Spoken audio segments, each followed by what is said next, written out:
করছে, তাও ভিড় কারগিলের মতো ভিড় লাগাচ্ছে, বুঝলে? যেমন করোনা শেষ, আবার মসজিদ ফাঁকা, আর নেই। হাইরে হাইরে হাইরে, বিপদে পড়ছে তখন, বুঝলেন তো? এই আর এনআরসির সময় তো আরো ঝামেলা। কিছু কিছু অনেক হিন্দু ভাইরা অনেকজন আমাকে জোশ মেরে বলতে, জাকির ভাই বলে কি, বলে তোমাদের বিপদ খুব আসছে। বলে কেন? বলে যদি এনআরসি হয় কোনোদিন ভারতে, তো তোমাদের মুসলিমদের টুপিওয়ালাদের চরম বিপদ। কেন? বলে যাদের টুপি আছে, দাড়ি আছে, তাদেরকে সরকার দেখবে, কিচ্ছু দেখবে না, ডকুমেন্ট সোজা ডিটেনশন ক্যাম্পে ভরে দিবে মুসলমান দেখিয়ে। আরে আমাদের থেকে বিপদে তোরা বেশি আছি। বলে কেন? বলে শোন, আমাদের টুপি দাড়ি লেভেল দেখে চিনে দিবে আমরা মুসলমান, সোজা ডিটেনশন ক্যাম্পে ভরে দিবে। আর তোদেরকে যতক্ষণ তোকে নাঙ্গা না করবে, তোর কাপড় না করবে, তুই ধরাই করবি না হিন্দুরা মুসলিম। হ্যাঁ, তাহলে বিপদে কে বেশি আছে? দেখ, আমরা না তোরা। কাউকে তাড়তে হলে আগে নিজেকে ধরতে হয়। যে মালিক হিরো করতে পারে, সে জিরো করতে পারে, বুঝলে? কিন্তু আমরা হচ্ছে কি মুসলমান, বিপদে পড়ে তখন এবার বলছি কি করবো আল্লাহ। হ্যাঁ, আমাদের এটা হুজুর কি হবে? বলে কেন কি হবে? বলে না হুজুর, আল্লাহ যা করবে সেটা মেনে নিতে হবে, সবকিছুরই মালিক আল্লাহ। এতক্ষণে মনে পড়লো যখন আযান দিচ্ছিল মসজিদে, হাইয়া আলাস সালাহ, তুমি ওই নামাজ বাদ দিয়ে তুমি কাজকর্ম করতে ব্যস্ত হয়ে গেলে। কেননা তুমি ভাবছো কাজ করে বড় লোক হয়ে যাবো, ভাবছো টাকা হয়ে যাবে, ইনকাম হবে, বড় লোক হয়ে যাবে। আমার আল্লাহ বলছেন শোনো, ওয়াল মারিজান বউতান, কাজ করে ইনকাম হবে, টাকাও তোমার হবে, কিন্তু জেনে রাখো এমন বিমারি তোমার হবে, ওই কর্মের টাকা বিমারির পেছনে চলে যাবে, তাছাড়া কোনো কাজে লাগবে না। একবার যদি আমার কাছে এসে বলো উদউনি আস্তাজিব লাকুম, মাবুদ গো আমার প্রার্থনা তুমি কবুল করো। আমার আল্লাহ বলেন লা তাকনাতু মির রাহমাতিল্লাহ, আমার রহমত থেকে কেউ বঞ্চিত নয়। সারাদিন কর্ম করার পরে রাত্রে বেলায় বিছানায় ঘুমোতে যাওয়ার সময় কোনো বান্দা বান্দি যদি আমাকে আল্লাহ বলে স্মরণ করে ঘুমায়, আমি রব্বুল আলামিন সারা রাত্রি সেই বান্দা বান্দি রহমতের ফেরেশতা দ্বারা তাদের হেফাজত করি। সুবহানাল্লাহ বলেন। আর তুমি সেই আল্লাহকে ভুলে গেলে, তখন মনে ছিল না রুজির মালিক আল্লাহ, এখন বিপদে পড়েছো, তখন এবার বলছে আল্লাহ তুমি বাঁচা, আল্লাহ মরো মরো, বুঝলে?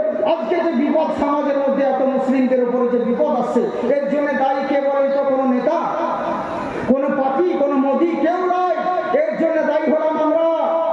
ধরুন এই জায়গাটার নাম কি? মনির তার 6 নম্বর। এই 6 নম্বর বাজারে রাস্তা ধারে একটা বিশাল বড় মানে জাম গাছ, পাঁচপুকুর মাদ্রাসা থেকে আসতে আপনাদের এই 6 নম্বর বাজার মিডিলে একটা বিশাল বড় জাম গাছ আছে। তো সবাই আপনারা কয়েকটা লোক গ্রামের লোক চিন্তা করলো, হায় রে এত বড় জাম গাছ, এত মোটা মোটা জাম ধরেছে, আমরা তো উঠতে পারবো না, বয়স্ক মানুষ, কেউ যদি থাকতো আমাদের জন্য গাছে উঠে জামটাকে ফেলে দিত, আমরা খেতাম।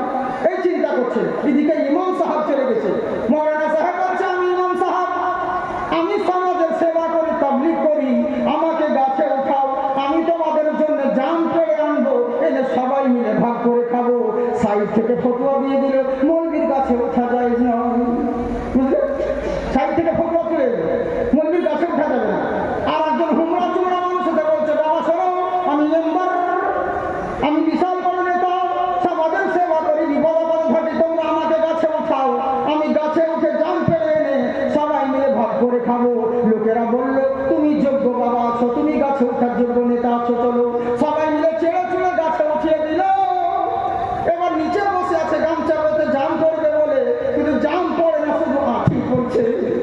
হ্যাঁ, ও জাম খাচ্ছে আর আঁঠিগুলোকে ফেলছে। কি ব্যাপার রে? কথা হয়েছিল ও জাম পেড়ে আনবে, সবাই মিলে খাবো, এখন দেখছি একাই খাচ্ছে আর আমাদেরকে শুধু আঁঠিগুলো ফেলছে। তখন এবার দোয়া করতে লাগছে, আল্লাহ একে গাছ থেকে নামিয়ে দাও, গাছ থেকে নামিয়ে দাও। কেন রে? তোরাই তো উঠালি গাছে, এখন কেন দোয়া করছি নামিয়ে দাও? মসজিদে তো ফতোয়া দিয়ে দাঁড়িয়ে দিলি, এখন বুঝ খেলা। তেমনি সারা জিন্দেগি আল্লাহর নাফরমানি করে গেলে, বিপদে পড়ার সময় বলছো আল্লাহ ছাড়া কে রক্ষা করবে? এখন মরতে তো তোমাদেরকে হবে।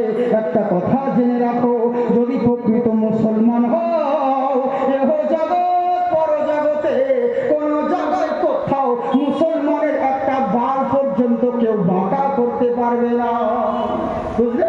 কিন্তু মুসলমান তো হও, নামধারী মুসলমান হয়েছে, শুধু নামের মুসলমান। চোখে দেখতে পাই না, নাম নজর আলী, ভালো কথা কাউকে পারে না, নাম আদর আলী।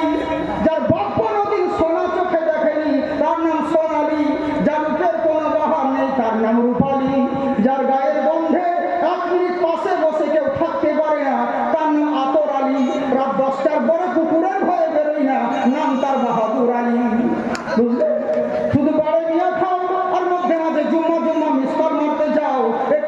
মুসলমান বলে না ভাও, শুধু নামধারী মুসলমান হলে হবে না, কাজের মুসলমান হও, তাহলে তোমরা লাভবান হবে। বিপদে পড়ে খালি বলছো, যখন বিপদে পড়ছো তখন বলছো আল্লাহ তুমি রক্ষা করো, তার আগে কেন কোথায় চলে যাও, মনে কি থাকে না ভাই? তেমনি বাদশা বিপদে পড়েছে, এখন বলছে ডাকাতের লোকদেরকে, কে বাবা তোমরা আমাকে রক্ষা করো। এখান থেকে বলছিলাম নাকি আগে বলবো, শুনবেন তো? বাবা কারা কারা শুনবেন হাত উঠান, যারা যারা হাত উঠাবেন কষ্ট করে টাকা নেবেন তো চলে নেবেন। হ্যাঁ জানি তো, রুহু বের করা সহজ, রুপিয়া বের করা সহজ না। আমরা আমরা হচ্ছে স্বার্থপর, বুঝলে? পাত্র করে মেয়ে বাবা মারা গিয়েছে, আর 6 নম্বর বাজারে মেয়ের বিয়ে হয়েছে, মেয়ে বাবার মৃত্যু শুনে টোটোতে চড়েছে, পাত্রপুরের লোক জানতে পেরে গেছে এবার মার আসছে, ওখান থেকে কাঁদতে লেগেছে, আমার বাবা বলেছিল বিয়ের 3 মাস খাট কিনে দিব, এখন কে দিবে লো, বাবা পটল তুলে দিল। বুঝলেন? ছোট ভাই বলছে কাঁদিস না বোন, আমি দিব তোকে ছাপ্পর খাট কিনে। চুপ, তো দেখছে খাটতে পেলাম আর একটা জিনিস খাটার ভাই আবার শুরু করে দিল, আমার বাবা হয়েছিল বিয়ের 3 মাস পরে একটা হুন্ডা কিনে দিব, এখন কে দিবে লো, বাবা কেমন করে চলে গেল। বড় ভাই বলছে কাঁদিস না, দরকার হলে কুকুর বিক্রি করে তোকে কিনে দেবো, এখন তো চুপ, দেখছে দুটো পেয়ে গেছি, তখন ওই আবার তখন ঘরে গিয়ে বলছে আল্লাহর মাল বয়স হয়ে গেছে, একদিন তো যেতে হবে, আল্লাহর মাল আল্লাহ নিয়েছে, মরতে হবে না। বুঝলে? এবার স্বীকার করছে মাল পেয়ে গেছে, যে সব স্বার্থের দুনিয়া। যখন শুনতেন বলছেন তখন হাত উঠাচ্ছেন, পয়সার কথা বলছে তখন ওরকম করেন না, হাত উঠিয়ে বলেন আল্লাহু আকবার। পুরো বিশ্ব জগতে ঘুরলে যার জোড়া পাবে না, আমার নবীর মতো আর নবী হবে না। জাকিরের একটা গজলে জলসার পয়সা শোধ, বুঝলেন তো? আল্লাহ ওই চ্যালেঞ্জ দিয়েছে, যদি ওরকম ওয়াজ করি কখন সকাল হবে বুঝতেই পারবেন না, কিন্তু ওরকম করবো না তো, আমার নিষেধ আছে, সেগুলো তো আমারই প্রবলেম হবে। হ্যাঁ ইনশাআল্লাহ অন্য সময় হবে। কেউ কেউ আমাকে দেখছে যে মোবাইলে যাকে দেখি জাকির হোসেন চতুর্বেদী, ওটাই কি? হ্যাঁ ওটাই অরিজিনালি মাল এটা, বুঝলেন তো? তবে আরেকজন আছে জাকির হোসেন, সেটা আপনাদের মন্দির বাজারে বয়স্ক করে, হ্যাঁ ওটা জাকির হোসেন আর একটা ফকির হোসেন। জি জি হ্যাঁ দেখেছি, উনি আমাদের বাবা তুল্য বয়সের লোক। হ্যাঁ আর আমি ওনাদের অনেক জুনিয়র, অনেক ছোট, তো যার কারণে প্রবলেম কোনো নেই। এটা হচ্ছে একটা হচ্ছে দক্ষিণবঙ্গের, একটা হচ্ছে উত্তরবঙ্গের, এই হচ্ছে ব্যাপার, বুঝলেন তো? ওইটাই আসি, অসুস্থর কারণে একটু হয়ে থাকতে হচ্ছে, তাই আওয়াজটা বসে গেছে, তাহলে ওটাই রয়েছে। দোয়া করেন আল্লাহ যেন আমাকে আবাদ রাখেন, বলেন আল্লাহুম্মা আমিন। হ্যাঁ বিশ্ব জগতে ঘুরলে যার জোড়া পাবে না, আমার নবীর মতো আর নবী হবে না। তাইবার করলো কি রে বাবা তোমরা বলো, বলছে এখানে রাত্রেবেলা কি করছি তুমি? বলছে বাবা জঙ্গলে এসেছিলাম শিকার করতে, সঙ্গী হারিয়ে দিয়েছি, রাস্তা হারিয়ে ফেলেছি, তাই চিন্তা করলাম কোন রকম রাতটা জঙ্গলে কাটাই, সকাল হলে পরে বেরিয়ে পড়বো। বলছে চল আমাদের সঙ্গে। বলে কোথায়? বলে রাজার দরবারে। সওদাগর বাদশা বলছে কেন নিয়ে যাবে? বলে চল তোকে বলি দেব, মুসলমানের যেমন কুরবানি দেয়, সনাতন ভাইদের যেমন পাঠা বলি দেয়, তেমনি ওই রাজার আমলে মানুষ বলি দিত। বলে চল নিয়ে যাব। এবার সঙ্গে করে ধাক্কা মারতে মারতে নিয়ে যাচ্ছে, আনন্দ করতে করতে আজকে আমাদের রাজা খুশি হবে, এত সুন্দর বলির পাঠা নিয়ে যাচ্ছি, বলি দেওয়ার জন্য এত সুন্দর মানুষ নিয়ে যাচ্ছি, আজকে আমাদের রাজা খুশি হবে। রাজার দরবারে হাজির করা হলো। রাজা দেখা মাত্র বলছে দারুণ জিনিস নিয়ে এসেছিস তো, খুবই ভালো হয়েছে, একে রেখে দে, রাত্রি হয়ে গেল, সকাল হওয়ার পরে একে জবাই করবো। রাত্রিটা কয়েকখানায় বন্দি করে দিল, সকাল হয়ে গেল। এবার সকাল হওয়ার পরে রাজা বলছে একে ভালো করে তেল পানি দিয়ে গোসল করে দে। তেল মাখিয়ে দেওয়া হলো, গোসল করিয়ে দেওয়া হলো। গোসল করিয়ে দেওয়ার পরে এবার রাজা বলছে দেখে তো মনে হচ্ছে খুবই ভালো, কিন্তু কোনো জায়গায় খুঁত নেই, কিন্তু তবু মনে কেন সন্দেহ থাকে, একবার ভালো করে চেক করে নে এর জায়গায় কোনো খুঁত আছে কিনা। আমাদের খুঁত থাকলে যেমন কুরবানি হয় না, ওদের খুঁত থাকলে পরে জবাই দেবে না। এবার যখন কর্মচারীরা মাথা থেকে পা অবধি যেমন চেক করতে লাগলো, দেখছে হাত চেক করতে করতে পা দেখলো, হাত দেখলো, দেখছে হাতের মধ্যে সে হাতের একটা আঙুল কাটা রয়েছে, 4টি আঙুল আছে। রাজার দরবারে খবর চলে গেল, রাজা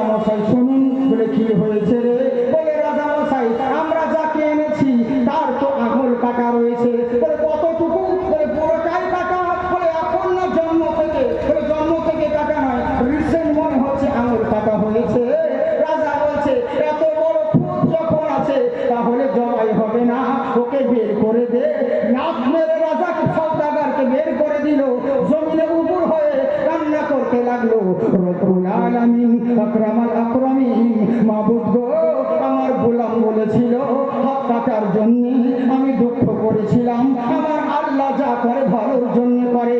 আর যদি আমার আঙুল কাটা না থাকতো আমি তো জবাই হয়ে যেতাম। ভাগ্য ভালো আমার আঙুল কেটে গেছিল। আল্লাহ নিশ্চয় তুমি যেটা করো ভালোর জন্য করো। আমার গোলাম যেটা বলেছিল এটা সত্য বলেছিল। যাই দেখি গোলামের কাছে ওই যে জঙ্গলে ফেলেছি বেঁচে আছে না মরে গেছে। এই বলে করলো কি, যখন রাজা এই সওদাগর বাদশা জঙ্গলের দিকে চলে গেল, যেতে যেতে ওই কুয়াটা দেখতে পেল। কুয়া দেখার পরে কুয়ার উপর থেকে বাদশা চেঁচাচ্ছে, গোলাম রে বেঁচে আছি। গোলাম কুয়ার থেকে ভিতর থেকে আওয়াজ দেয়, হ্যাঁ হুজুর আমাকে উঠান, আমি বেঁচে আছি। ঘোড়ার লাগাম দিয়ে হোক আর দড়ি দিয়ে হোক না কেন কুয়ার ভেতর থেকে গোলামটাকে উঠানো হলো। উঠানোর পরে এবার বাদশা জিজ্ঞাসা করে, গোলাম রে তোর কথাই দুঃখ পেয়েছিলাম, তুই বলেছিলি আমার আঙুল কেটে গেছিল, তখন তুই বলেছিলি আল্লাহ যা করে ভালোর লেগে করে, আমি দুঃখ পেয়েছিলাম, এখন বুঝতে পারলাম আল্লাহ যা করে ভালোর লেগে করে। বলে কি করে বুঝতে পারলেন আপনি? বলে শোন রে, তোকে তো কুয়ায় ফেলে দিয়েছিলাম, রাস্তা হারিয়ে ফেলে দিয়েছি, সন্ধে হয়ে গেছিল, রাতটা জঙ্গলে কাটাচ্ছিলাম, ডাকাতের দলরা আমাকে ধরে নিয়ে গেছিল ওদের রাজার দরবারে আমাকে জবাই দেওয়ার জন্য। আমার খুব ছিল বলে জবাই হলাম না। ভাগ্য ভালো আমার আঙুল কাটা ছিল, আমি বিশ্বাস করে নিয়েছি আমার আল্লাহ যা করে ভালোর জন্য করে। কিন্তু একটা জিনিস বুঝতে পারলাম না। বলে কি? বলে আমার তো আঙুল কাটা ছিল বুঝে নিলাম, কিন্তু তোকে কুয়ায় ফেলে দিলাম, তাও তো বললি আল্লাহ যা করে ভালোর জন্য করে। আচ্ছা বলতো দেখি তোমার ভিতরে কি এমন ভালো মন্দ জিনিস দেখতে পেলি, ভালো মন্দ খাবার দেখতে পেলি যে তুই বললি আল্লাহ যা করে ভালোর জন্য করে? গোলাম চোখের পানি ছেড়ে দিল, বললো হুজুর এই লেগেই তো বলি আপনি আর আমি গরিব হতে পারি, আমি আপনার চাকর হতে পারি, আমি আপনার গোলাম হতে পারি, কিন্তু আপনার থেকে ঈমান আমার মজবুত আছে। আল্লাহ রাসূল বলেছিলেন একটা গরিব মানুষ আর একটা ধনী মানুষ সমান যদি ইবাদত করে, তবু ধনীটার 40 বছর আগে গরিবটা জান্নাতে যাবে। সমস্ত নবী জান্নাতে যাবে, একজন নবী সবার শেষে জান্নাতে যাবে, যার নাম হলো হযরত সুলাইমান আলাইহিস সালাম। আল্লাহ তিনাকে অর্ধ পৃথিবীর বাদশা করেছিলেন। দুনিয়ার মালের হিসাব দিতে দিতে অন্যান্য নবীদের হিসাব দেওয়া হয়ে যাবে, ইনি সবার শেষে জান্নাতে প্রবেশ করবে। একটা কথা জেনে রাখবেন, দুনিয়ার বড় লোক আর গরিব মানুষ ধন দৌলতের মায়ায় পড়ে এই বড় লোকদের ঈমান কমজোরি হয়ে যায়। গোলাম বলছে, বাদশা মশাই আপনার ঈমান এত কমজোরি আগে জানতাম না। বললে কেন রে? একটা কথা ভেবে দেখুন। আচ্ছা বলুন তো বাদশা মশাই, এত বড় শিক্ষা পাওয়ার পরে আপনি দীক্ষা নিলেন না, হুকুম খাওয়ার পরে চিকন হতে পারলেন না, এত বড় ধাক্কা খাওয়ার পরে আপনি পাক্কা হতে পারলেন না। বলে কেন? বলে এত বড় শিক্ষা পেলেন তাও আপনি আপনার মনে কিন্তু ঢুকে রইল। বলে ওসব বড় কথা জানি না, কুয়ার মধ্যে তোকে ফেললাম, তাহলে কেন বললি আল্লাহ যা করে ভালোর লেগে করে? কি এমন ভালো জিনিস দেখতে পেলি? বলবো তো? বলবো? আর 5 মিনিট সময় দিন, বাস ছেড়ে দিন। আপনাদেরকে বিরক্ত করবো না, শেষ দোয়া নিয়ে যেতে হবে তো বাপজি। এখন আসল জিনিস বাকি আছে, সেটা হচ্ছে আখেরি মোনাজাত। আখেরি মোনাজাত দিয়ে যাবো, বুঝলেন তো? শেষ দোয়া করে যাবে। খুব সুন্দর, কথাটা কমপ্লিট করতে দিন, মহাব্বতে বলেন সুবহানাল্লাহ। তাও তো তাড়াতাড়ি করছি, বুঝেছেন? এবার হলো কাকি, গোলাম বলছে হুজুর তাড়াতাড়ি বলেন কিসের জন্য আপনি এত বড় শিক্ষা পাওয়ার পরে কেন শিক্ষা নিলেন না? বলি কেন রে? তুই কুয়াতে ফেললেন, তাই তুই বললি আল্লাহ যা করে ভালো লেগে করে, কেন বললি বল? বলে হুজুর আমি কুয়াতে ফেলেছিলেন, আপনি যতক্ষণ কুয়ার মধ্যে ছিলাম কত কষ্টে ছিলাম আমি জানি, আর আমার আল্লাহ জানে। আমার বেদনা দুনিয়ার কোনো মোল্লা জানে না, খুবই কষ্টে রাতটা কাটিয়েছি। তখন বাদশা বলছে, যখন কষ্টে কাটিয়েছি তাহলে কেন বললি আল্লাহ যা করে ভালোর জন্য করে? বলে শুনুন বাদশা মশাই, এই লেগেই বলেছিলাম আল্লাহ যা করে ভালোর জন্য করে, কোনো ভালো মন্দ জিনিসের জন্য নয়। আচ্ছা বলুন তো দেখি, আপনি আমি দুজনে শিকার করতে এসেছিলাম। বললে হ্যাঁ। বলে শিকার করতে করতে এসে রাস্তা ভুল করে দিয়েছিলেন? বলে হ্যাঁ। আপনার সঙ্গে আমি থাকলে আমার একই অবস্থা হতো? বলে হ্যাঁ হতো। বলে রাতটা জঙ্গলে আপনি কাটালেন? বলে হ্যাঁ কাটালাম। আপনার সঙ্গে আমিও থাকলে পরে আমাকেও জঙ্গলে রাত কাটাতে হতো? বলে হ্যাঁ হতো। ডাকাতের দলেরা আপনাকে ধরে নিয়ে গেল, আমি তো ওদের বাপ নয় যে আমাকে ছেড়ে দিত, আমাকে তো ধরে নিয়ে যেত।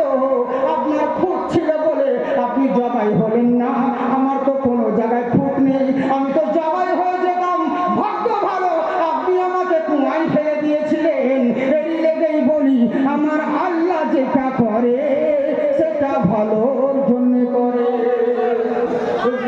আল্লাহ যা করে ভালোর জন্য করে। তাই আমার নবী বললেন আবু তালহাকে, চিন্তা করিও না, তোমার ছেলে যদি বেঁচে যায় তাহলে জানবে আল্লাহ ভালোর লেগে করেছে, যদি মরে যায় সেটাও জানবে আল্লাহ ভালোর লেগে করেছে। এখান থেকে শেষ করি, সামনে বলে বহু টাইম লেগে যাবে। বুঝলেন? আল্লাহ পাক আপনাদের আমাদের সকলকে যেন ইমানি হালাতে বাঁচিয়ে রাখুন। বাবজি সারা মুখে আমার যাই হোক, আমি কথা রেখেছিলাম মনে দিয়েছি।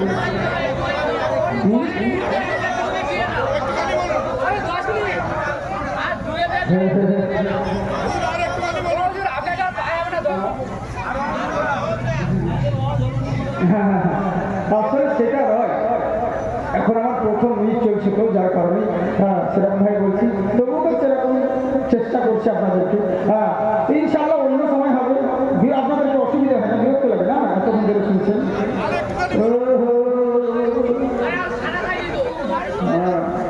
বাহ মুরব্বী চলবে না।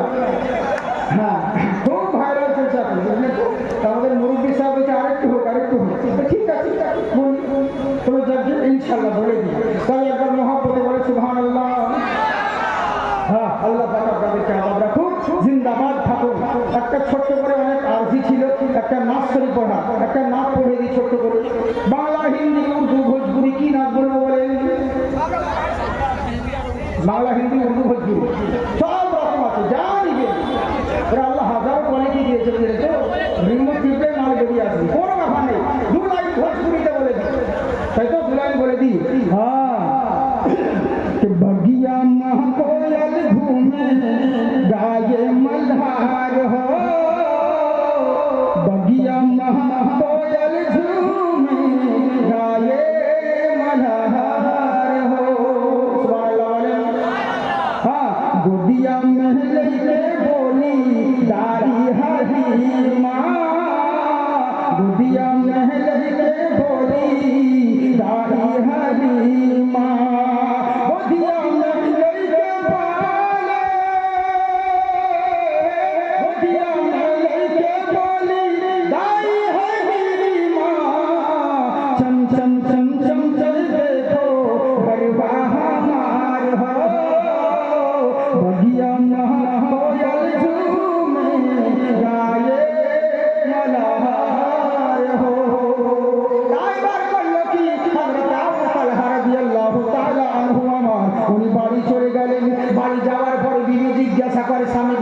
আপনি নবীর কাছে গেছিলেন, কি বলল নবী?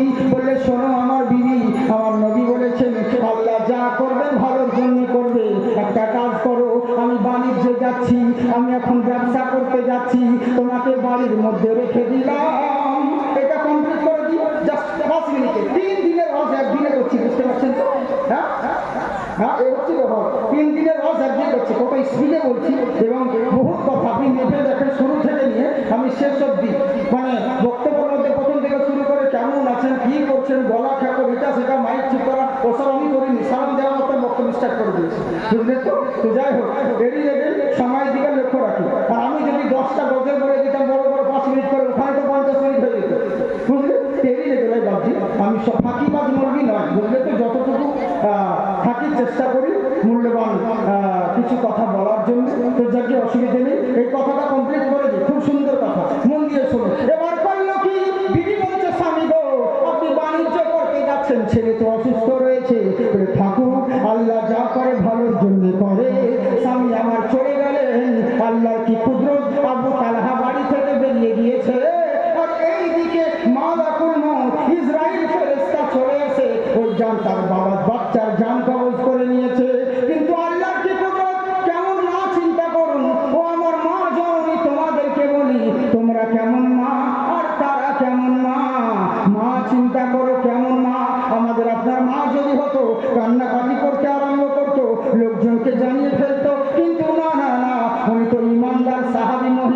উনি করলেন কি, বাচ্চা মারা গিয়েছে, কাপড়ে জড়িয়ে নিয়ে পাশের রুমে বাচ্চাটাকে শুইয়ে দিয়েছে।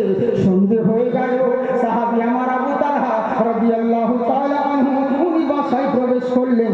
বাসায় প্রবেশ করার পরে স্বামী স্ত্রীকে সালাম দিলেন, আসসালামু আলাইকুম। ওয়া আলাইকুম আসসালাম উত্তর দেওয়ার পরে এবার বিবি বলছে, স্বামী গো, আপনি ভালোভাবে পৌঁছিয়েছেন তো, ভালোভাবে বাড়ি ফিরলেন তো? বললে হ্যাঁ। আচ্ছা বলো তো বিবি, কি হয়েছে গো, তোমার মুখটা দেখে কেমন কেমন মনে হচ্ছে? বলে না, সেরকম কিছু না, আপনি গোসল সেরে নিন। গোসল সেরে নেওয়া হলো। গোসল করে নেওয়ার পরে এবার স্বামীর সামনে খাবার বেড়ে দিয়েছে। আবু তালহা বলছে, বিবি রে, আচ্ছা বলো তো দেখি, তুমি আমার সামনে খাবার দিচ্ছ, কিন্তু আমার বাচ্চা কোথায়, আমার ছেলেটা কোথায়? তখন বিবি বলতে আছেন, স্বামী গো, এখন আরাম করতে আছে, ছেলে আমার আগের থেকে এখন ভালো আছে, আপনি চিন্তিত হবেন না, খাওয়া দাওয়া সেরে নিন। আবু তালহা আমার যখন খাবার খেয়ে নিলেন, খাবার খাওয়ার পরে রাত্রেবেলায় দুজন স্বামী স্ত্রীতে ঘুমিয়ে গেলেন। ঘুমানোর পরে যুজ্জিনা লিন-নাসি হুব্বুশ শাহাওয়াতি মিনান নিসা, মার বুকে বাবা আর বাবার বুকে মা, দুইজন স্বামী স্ত্রী সংস্পর্শে সেই দিনকে মিলন ঘটিত হলো। সকাল হয়ে গেল। গোসল করার পরে এবার আবু তালহা বিবিকে বলছে, বিবি রে, আবার আমি কাজে যাব, আমার ছেলেকে দেখাও, একবার ছেলেকে নিয়ে এসো।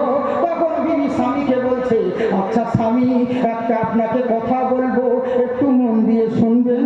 বলে বলো। বলছে, স্বামী গো, আপনাকে যদি কেউ 10 টাকা দিরহাম দান করে, 10 দিরহাম দেন, পরের দিন সেই বান্দাটা তার 10 দিরহাম যদি নিয়ে চলে যায়, ফেরত নিয়ে যায়, আপনি কি দুঃখ পাবেন? বলে না, কেন পাবো, ওর মাল ও নিয়েছে, পরে আমানত, ও যদি নিয়ে থাকে আমি কেন দুঃখ পাবো? বলছে, স্বামী আমার। বলে, তাহলে চিন্তা করে দেখুন, তাহলে শুনুন, আপনি বলছেন দুঃখ পাবো না, কিন্তু একটা কথা জেনে রাখুন। আচ্ছা বলেন তো দেখি, আমার আল্লাহ রাব্বুল আলামিন আমাদের গর্ভে যেই বাচ্চাটাকে জন্মগ্রহণ করিয়েছিলেন, আমার বাচ্চা যেই অবস্থায় জন্মগ্রহণ করেছিল, ওই বাচ্চাটা আল্লাহর দেওয়া আমানত, আল্লাহর হুকুম হয়েছে, আল্লাহ নিয়ে নিয়েছে, আপনি কি দুঃখ করবেন? আবু তালহার মনে হচ্ছে বুকটা ফেটে গেল, কিছু বলতে পারছে না, বুক ফাটে তো মুখ ফোটে না। বলে, বাচ্চাটাকে দেখাও। বলে, পাশের রুমে রয়েছে। পাশের রুমে বাচ্চাটাকে শোয়ানো রয়েছে। বাচ্চাটাকে দেখে বুক ফেটে কান্না আসছে, কিছু বলতে পারে না। নবীর দরবারে হাজির হলো, ইয়া রাসূলুল্লাহ, নবী গো, ফিদাকা আবিয়া উম্মি, আপনার পদতলে আমার পিতামাতা কুরবান হয়ে যাক। হুজুর গো, আপনি আমার যে ছেলেটা অসুস্থ ছিল, সেই ছেলেটা ইন্তেকাল করেছে গতকালকে, আমার স্ত্রী আমাকে বলেনি। হুজুর গো, আপনি দোয়া করবেন। আমার নবী বলছেন, আবু তালহা, তুমি চিন্তা করো না, টেনশন করো না, তোমার আল্লাহ ওই সন্তানকে নিয়েছে তো কি আছে, আজকে রাত্রিতে তোমরা স্বামী স্ত্রীতে মিলন ঘটিয়েছ, এই মিলনের ওসিলাতে মহান আল্লাহ তাআলা তোমার অরুষে, তোমার স্ত্রীর গর্ভে মহান আল্লাহ একটা যোগ্য বিজ্ঞ সন্তান দান করবেন। ওরে বিশ্ব জগতে ঘুরিলে যার জোড়া পাবে না, আমার নবীর মতো আহার নবী হবে।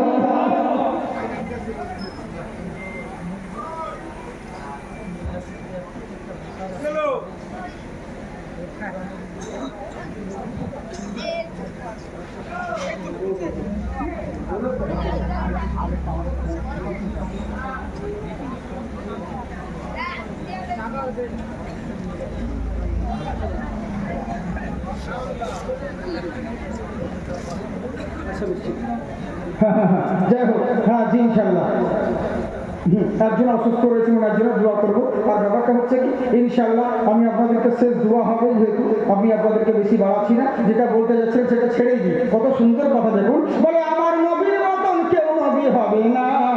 কেমন নবী হবে না? কেমন নবী চিন্তা করো। মা মাহে ওঙ্কারা অতীব জয়ন্তী নামা আধারিত ভূমণ্ডলী হেমাংশু দয়ামতি ওম নমস্তাস্যৈ নমস্তাস্যৈ বিদ্যাশ্বরী মহানারা। পৃথিবীর বুকে ওই মহান নবী গো। কেউ কেউ বলেছে বেদ পুরাণ নিয়ে একটু কিছু কথা বলতে, ওইটুকু বলে দিই, 5 মিনিটের মধ্যে শেষ করে দিব। আর যদি জানতাম এতক্ষণ আপনারা বলাবেন, তাহলে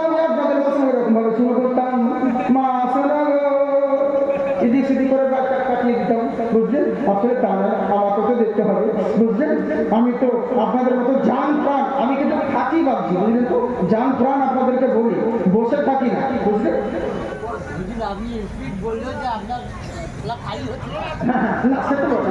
আসলে তা নয়, আমি অন্য সময় হলে বলতাম। আসলে ব্যাপারটা কি জানেন তো, বুঝতে তো পারছেন আমার শরীর অবস্থা।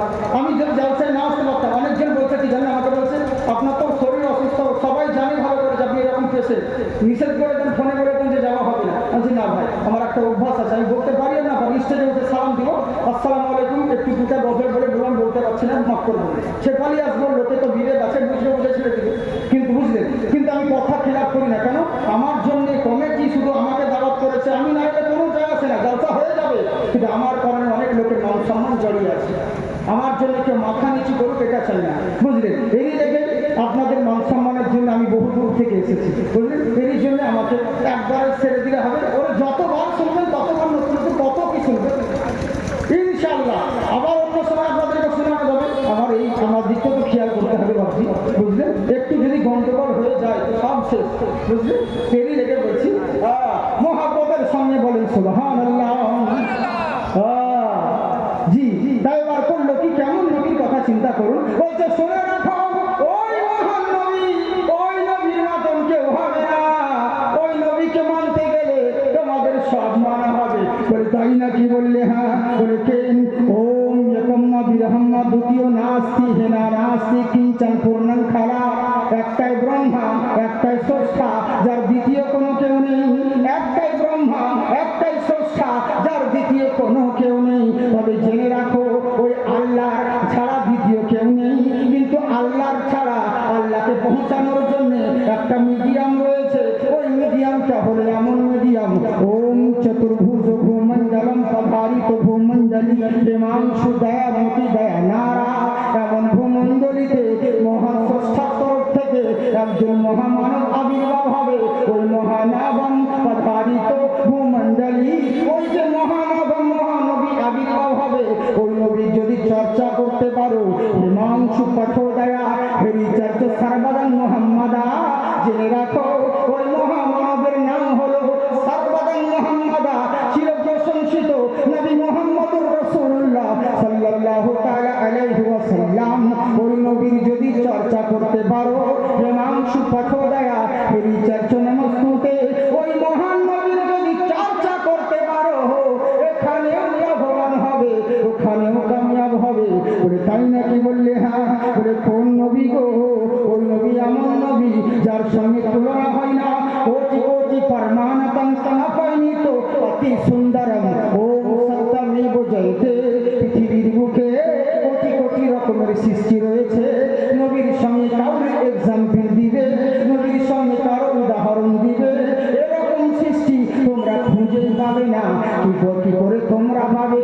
নবীর মতন স্রষ্টা, মহান স্রষ্টা দ্বিতীয় তৈরি করেন নাই।